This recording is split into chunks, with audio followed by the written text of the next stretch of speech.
Hi guys, and welcome back to another episode of Rebuilding Wimbledon. If we could get 400 likes on the video, that would be bloody amazing. Enjoy some highlights of the games we've played this month. We've had a few less, obviously, because I've been having to do the USA games, but there's obviously, because of that, there was an international break, so we still played a decent number of games, kind of across all the competitions, and it's been a strange, I don't know, I'm still papering over the cracks a little bit at times. So anyway, enjoy the highlights, and I'll join you guys in a sec for the Swansea City game. Press well, I slickly slip it through again, Fabio's in. This time Fabio does score, and this time it's 1-0 to Wimbledon. 11th goal of the season for Fabio. Incredible assist there from Iso, just slipping it around the corner. 1-0 Wimbledon. Carlos on the edge of the box. God, what a strike that is. He's got that long shot in his game, and it is 2-0 to Wimbledon. We've not been that great so far in terms of our actual passing play, but it's 2-0 to us. Great strike. Goetze whips one in. Oh, damn it. And Leicester immediately get one back here through Mitrovic. Different Mitrovic, though. We need to keep going. We've got a 2-goal lead here. I mean, it was a bit... Oh dear, 2-2. Disappointing to be conceding the 2-goal lead, but we were really not doing that well when we actually went 2 goals up. That's the problem. In the end, I think a 2-2 draw is very lucky from our point of view. We got 2-0 up, now not playing very well, and the red card did not help, so a 2-2 draw isn't actually a bad result in the end. Cresswell already taken aback by him there. Whipped in, Jimenez is in, and it's 1-0 to Stoke. That's a poor start. We've just looked so weird lately, and Njoku can't even control a football at the moment. We need an equaliser, and soon. Isla, can he pull it across for someone? He does. Fabio's in there again. Wimbledon 1, Stoke 1, Fabio's 12th goal of the season, and he just keeps on scoring goals. Players in that clustered area, though. To Njoku out wide. To Everton, can he find a cross? He needs to. Fabio's in there again. Wimbledon 2, Stoke City 1, Fabio with another brace. He just cannot stop scoring at the moment. Walker with a cross. Oh, dear. Oh, the defender was right there. He should have just cleared it, but there you go. Matteo Destros, 2-2 here. Disappointing, that one. Olasa. Oh dear. Oh dearie me. Oh, it is not going for us today, I tell you. Ah, dear. Set pieces, we've been woeful at defending today. That's really been a poor one. I'm not sure I could be any more disappointed in that result. To concede 3 times like that. Very, very frustrating.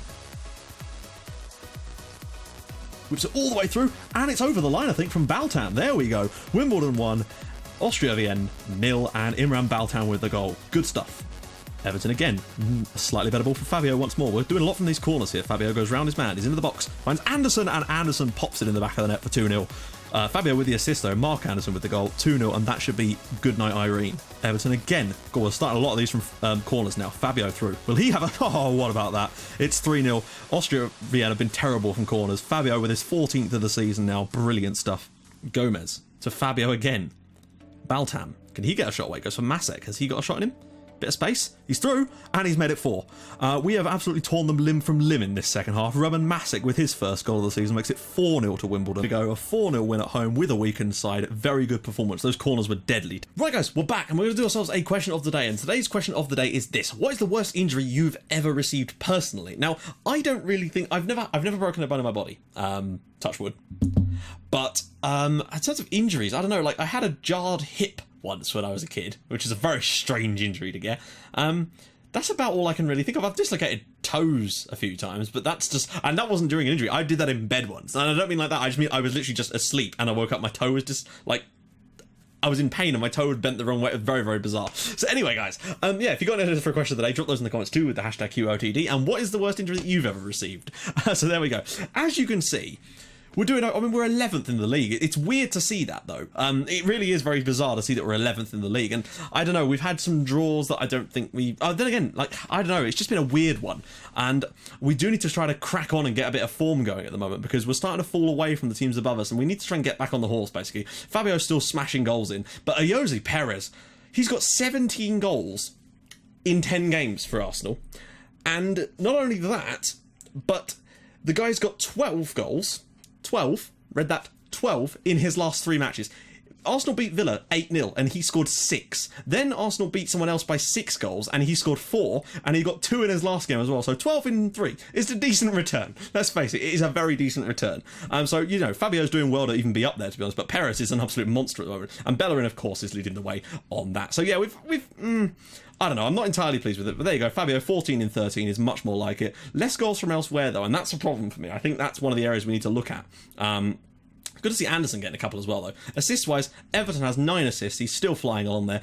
Isla's got 4 now, so it's at least looking slightly more promising. Man of the match awards, Fabio is the king. Last few games, Imran Baltam's done well over his last couple. He got a goal in the last match, I think, or was it the other one? I know I've played a few more rotated squads, but I don't know. There's just something that's not quite clicking for us in games. We're doing relatively well, but we're not getting as many shots on target now, and I'm not sure why that is. But it's something I'm going to look into over the next sort of little while. But anyway, let's get into things. I don't know. It's Swansea. We're away from home. I feel like we should be able to beat them here, basically, but then you just don't know. They've got Munir. Is that El Haddadi up top? So that's an interesting one. Okay, so we're going to go with that. Now, in the last game against Austria Vienna, I actually did put, well, it was Baltam in that case, but as an inside forward, but an attacking one. I don't know. I've just been experimenting with that a little bit. I'm not entirely happy with it. The problem is as well, I don't want to put Carlos in this role onto an attacking playmaker because I feel like that would mean he'd get pushed too far forward. Now the issue is I can't tell him to shoot more. It will not let me because of the way that the role. And I'm guessing if I put him on attacking, it'll push him forward a bit more. Let's just see what the difference is that actually makes if I put him on attacking. More risky passes, dribble more, shoot less. Hang on, wait, what? Right, what about now? Are you serious? So I can't tell him to shoot more if I want to. I hate that. I really do. Like, I know that you all will make it a different role. Yeah, but what if I want an advanced playmaker? I just want him to shoot a bit more. What's wrong with that? I don't understand why they took out some of the functionality of the roles. Very frustrating. And Juku's had to play a few games, but he's actually done okay. I have to say, he's been all right. He had some really good pass completion in some matches, so we're just going to kind of go with it from what we've got at this point, and see what we can come up with. We're the favourites, but then we've been the favourites for a lot of these games. Like the Leicester one, it was like, we did really well to start with, but we weren't really playing that well when we got 2-0 up in that game. Leicester had some really good opportunities, and then they started to come at us, and then we went down to 10 men, and in a way we were lucky to get a draw out of it. So it's been a bit hit and miss this month, and it's something we really do need to work on. There was another game we played. The Stoke one was just a bit annoying. They just took the chances, and it's frustrating because we've had a few of those games creep up on us this season, and we need to try and break that mould a little bit because we don't need more of that. That's the sort of thing that led us to not nearly getting relegated, but coming closer to getting relegated than we should have done a couple of seasons ago. Now this year, of course, we won't have any problems with that, I don't suppose, but I do feel that we might not actually finish as high as we did last year. I think that comes partly due to the extra fixtures we've got, unfortunately. And, we've managed to strengthen a little bit. Fabio's in again, brings it down. Can he go past his men? He's gone past both of them. Can he get a shot away? Oh my goodness, he's so good in that area. When he gets, I've got an itchy nose. When he gets into those positions, he's so good at squaring up the defenders and then just taking them in. He's already got, 14 is it this season? Lovely ball again. Cresswell, go on, get that ball. Oh, he's at the crossbar. Fabio was so close to an 11th league goal in 10 matches. He is on fire this season. And I think the worst thing that could happen for our season right now is Fabio to get injured, genuinely. I think if he was to get injured, this is what I mean. We're having lots of shots, but they're not on target for some reason. Gylfi Sigurdsson's injured. Ayu's in. Oh, my. This is what happens when you don't take your chances and can't defend from free kicks again. It's weird. We managed to sort of stop conceding so many from free kicks, but this year they've just suddenly gone back to being deadly against us. It's disappointing. We're just getting a lot of shots, but not so many on target, and I don't know why that is. Because all the players are still set to shoot less, as they were before, and I'm not sure why that... It might be because of the inside forward role we've got. Maybe he's shooting more. Sisto with the ball over the top, and Ayew with the first time. It's a great strike from Ayew. Oh, dear. It's just a poor goal to concede, really, isn't it? That's the problem. Masek in the middle. We can obviously bring Ramsalar on, but that's just so disappointing. We're just not hitting the target enough. That's been the real problem over the last few matches. I think that genuinely is our main issue at the moment. We're creating some decent opportunities, but we're just not hitting the target with many of them, and that's a worry for me. I'm still a little bit peeved that we're losing this one, to be fair, but, we didn't take our chance when it was there. Fabio's header was not good enough. Let's see. I don't know, this one to me would be we aren't. Let's just try and fire them up a little bit. Someone's obviously, oh wow, they actually all... No, I'm just going to leave it like that for now. Let's see what's happening there. Swansea done very little, and we've done loads, but that doesn't really mean anything unless you take your chances. Swansea keeping the ball at the back, so perhaps a little bit more closing down in this second half could do us some favours. The usual sort of changes we make. Is Ramsalar available?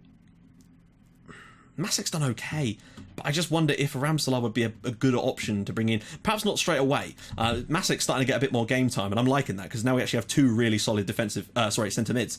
But we do need a strong performance in the second half. We need a Fabio goal, basically. He's been the hero as of late, and we need him to continue being the hero. Masek now.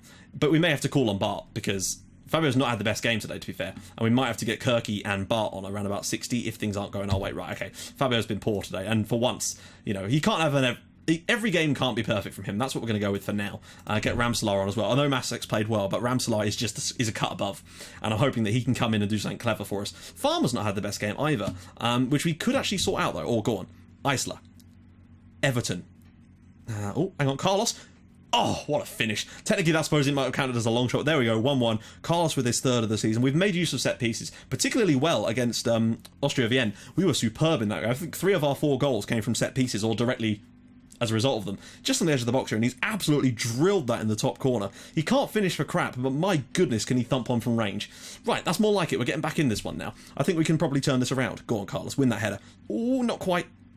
Right, that's an easy mop-up for Pjanic. Gomez, that's more like it. The pressure's mounting a bit more now. Ramselaar, through for Carlos. Back for Farmer. Go on. Oh, Carlos is in again.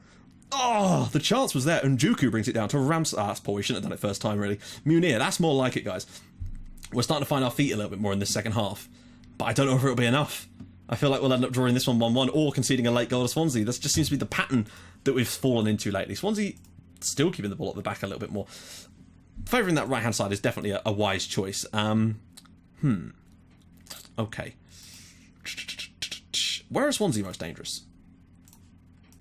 Down this left. So I just think maybe getting Isla back into a supporting role for the remainder of this one. In fact, maybe even putting him onto a supporting winger for the rest of this one, particularly as he's very confident in that position. So maybe that would be the best approach for the final part of this game, because that is where Swansea are strongest, and maybe if we can start to nullify that a little bit, it could lead to good things for us. Right, we need to make another change, I think, maybe. Who is not looking... Who have we even got off the bench? Achabar, maybe on for Farmer, to be honest. He's not had the best game so far, and Achabar can do a good job in that part of the pitch, so maybe that's what we need. I don't know whether to go attacking. See, I always wonder about going attacking in these sort of situations, because I always feel like when we do that, we end up leaving ourselves way too open at the back. But I feel like maybe it's worth the risk this time, just to get that win if we can find a chance. We've, again, not hit the target enough today. Once again, it's a very odd conundrum we found ourselves in. Because we're getting a lot of shots now, but we're shooting from long range a bit more, and I'm not entirely familiar as to why that is. This is going to be a 1-1 draw, isn't it? Oh, hello. Is there one last chance in this game for us? Sod's law, Swansea will go and win this now, and it will be the epitome of the way that the last few games have gone for us. Oh... Wow, I don't know what the keeper's playing at there, but thankfully we got away with that. I mean, a draw is a draw, but we've drawn too many games. That's the thing, we've drawn too many games this year. The Stoke one was a very disappointing defeat, make no mistake about that, but we've also drawn too many games against winnable sides, particularly away from home, like Everton. And hello, Achabar, he's got a bit of space out wide, he has to find them. He finds Cresswell, this is too slow, the build-up's way too slow, and Keane's fouled him, but that's not going to make any difference at this point. Ah, dear. Then again, they've created some good chances with less shots, and fair enough to them. Maybe a 2-2 draw isn't the worst result in the world, but I just feel like we should be doing better in these games. We're all bark and no bite at the moment. Too many shots from range, and I don't know what to do about that, because we've suddenly started doing this, and I can't quite pinpoint why that is. Considering... Let's have a little look, actually. Just a quick little gander here and see. Stats. Player stats. Who's had the most shots in that game? Shots. Carlos. Right. And Fabio. Carlos is having a lot of shots. And I wonder if... Thing is, though, he's set to shoot less. And yet he's still shooting 8 shots a game. And he's missing a lot of the time, too. Obviously, he scored one. But I don't know what to do about that, really. Unless he's got a PPM that we can detrain him on. Maybe getting him to not take it. But then again, he's got great long shots. It's a really odd conundrum we find ourselves in. And as a result, we're sitting 9th in the league, which again isn't the worst thing in the world. And if we could just get a run of form going in some home games, win a couple of games back to back, and I think we'll get ourselves right back into the battle for the European spots. But I do think that this year, I'm just going to show Renato Sanchez because someone said they want to see his stats. I just think that this year we might end up falling slightly less than we did. I think we might have to just sort of bop around a little bit. This year we might have to take a slightly lower finish, but still playing well and still strengthening, and then try and go again. But it does depend on how far we go in the Europa League and the Cups, of course, because all those extra fixtures are going to cause us some congestion. There's no denying that. So I think next episode, oh dear, should we do, how long is that? That's a month away. It'd be a lot of games in one episode. It'd be 5, but then we'd have Besiktas, and I think you guys would like to see a bit more Europa League stuff as well, because it might be, well, it certainly won't be the last game, but you get my point. So anyway, if you guys have enjoyed this episode, even though we didn't win again, but we've still not lost many games. That's what I would say. We've only lost once in our last, 10 matches, which is not bad. Just need to turn a few of those into wins, score a few more goals. Anyway, guys, If you haven't liked this episode, please do drop a like on the video. That would be magnificent. And if you'd like to even more than that, please do subscribe to the channel for more videos like this in your inbox every single day at 7 o'clock. And I will join you guys tomorrow for another episode, and we'll be playing against Besiktas away, and that could decide a lot about where we actually finish in that group, because we've got Braga at home in the last day, and that could be important. So I'll see you guys soon. Thank you so much for watching. Bye-bye.